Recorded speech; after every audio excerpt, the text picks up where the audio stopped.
na nakakuha tayo ng mga laruan na naman ito drone. Worth of 500 ayan mga viewers. Ito yung ruta na to, malapit lang dito sa papasok ng along the Cristo Rey. Ayan, highway lang yan. Ayan makikita nyo. So nakakuha tayo, ito, ayan yung drone.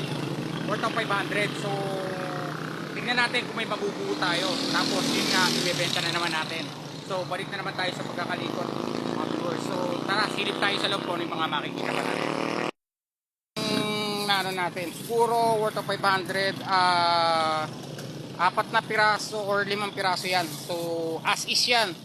So hindi yan gumagana, patatakbuhin natin mga viewers. So eto, nakakuha rin tayo ng, susubukan natin panside sa flaring. So silip-silip pa tayo mga viewers.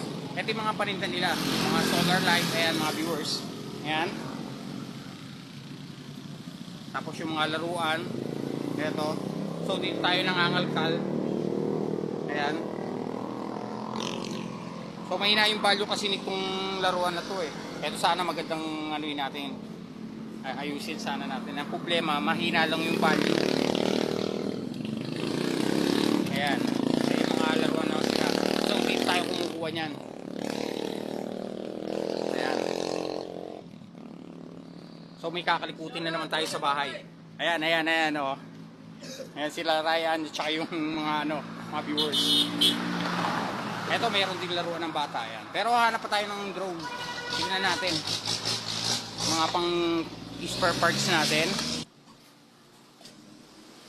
Yun nga mga viewers, sinabi sa inyo, bago kayo kumuha ng drone, research nyo muna sa Google. Tapos kung tama yung kinuha nyong remotes. Medyo madilim na rito parte. Ewan ko kung nakikita nyo mga viewers. Dito rin kami naghahunt ng mga pang-parts na minsan sa mga motor. Meron minsan dito na che-chempuan yung mga alarm, tapos yung mga headlight, yung mga accessories. Minsan sa kotse meron mga dumarating dito. Kung gusto niyo pumasyal, along the highway lang to ng ano, Cristo Rey. Makikita niyo naman kagad nakasubo siya sa daan. Yung papasok ng ano, kanto. Ayan, no. Pwede tayo.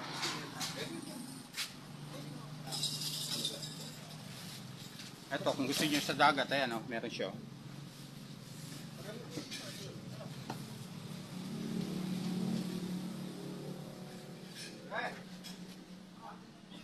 Tapos yung mga tools na panggamit sa pangmotor, ayan mga viewers, meron din.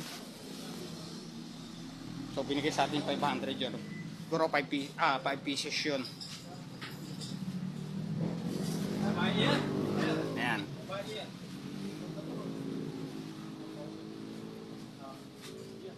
Ay, yung mga stand ng pang camera ito.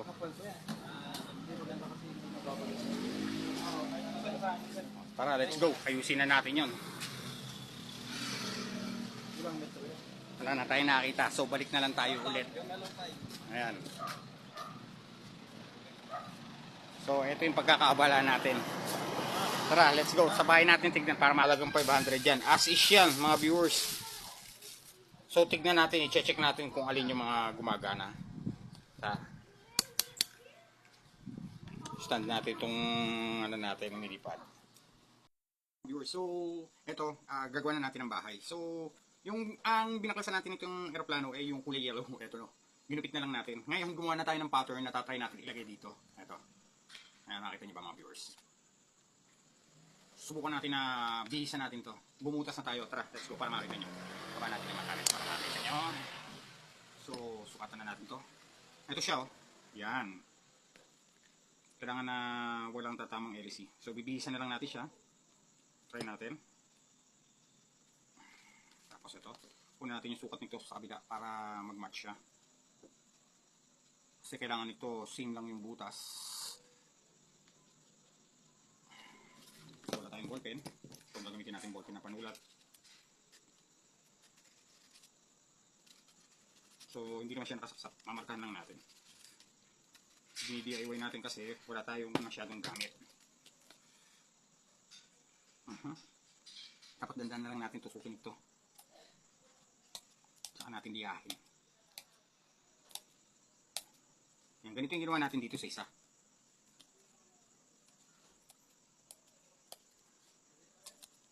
Hindi naman natin pwedeng masyadong madaliin to. Dapat to may cutter blade eh. Kaya lang wala tayong cutter blade dahil oras na ng gabi. At saka Sabado ngayon kalalabas lang ng work.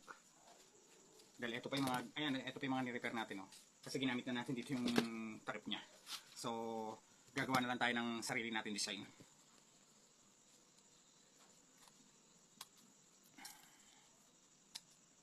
Yung phone na to dun sa airplane natin, dun sa jet natin mga viewers, makunat siya. Hindi siya kamukha ng ibang styrofoam na madaling masira. Makunat. Ayan, oh. Napakakunat niya.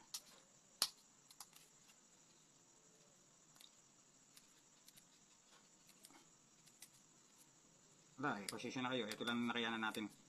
DIY na drone.